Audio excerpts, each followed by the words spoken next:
بسم اللہ الرحمن الرحیم۔ آج عام طور سے یہ سوال پوچھا جاتا ہے کہ فجر کی نماز کے بعد سونا کیسا ہے؟ کیا فجر کی نماز کے بعد سونے سے رزق میں کمی آتی ہے اور اس طرح کی کوئی حدیث وغیرہ ہے کہ نہیں؟ تو ہاں، اس طرح کی ایک حدیث ہے لیکن وہ ضعیف ہے۔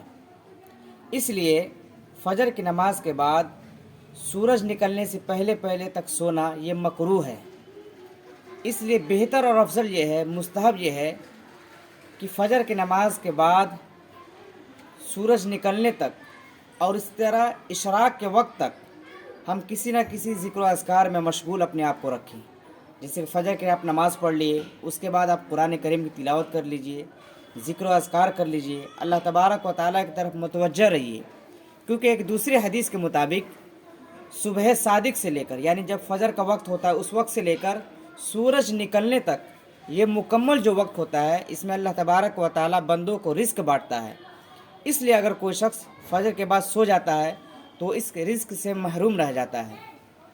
لیکن اس میں ایک بات اور ایڈ کر لیجئے، اگر کوئی ایسا شخص ہے جو بیمار ہے اور اس کو سونے کی ضرورت ہے تو فجر کے بعد سو جائے، اس کے لیے کوئی مکروہ نہیں ہے، اس کے لیے کوئی منع نہیں ہے۔ اسی طرح کوئی ایسا شخص ہے کہ رات میں جگا ہو، رات میں کسی وجہ سے سو نہ پایا ہو اور فجر کے بعد اس کو نیند لگ رہی ہو، فجر کے بعد اس کو نیند کی حاجت ہو، تو فجر کے بعد بالکل سو سکتا ہے۔ لیکن عام طور سے بہتر اور افضل یہ ہے کہ فجر سے لے کر طلوع آفتاب تک، یعنی کہ سورج نکلنے تک اور پھر اشراق کے وقت تک ہم اپنے آپ کو کسی نہ کسی ذکر و اذکار میں مشغول رکھیں۔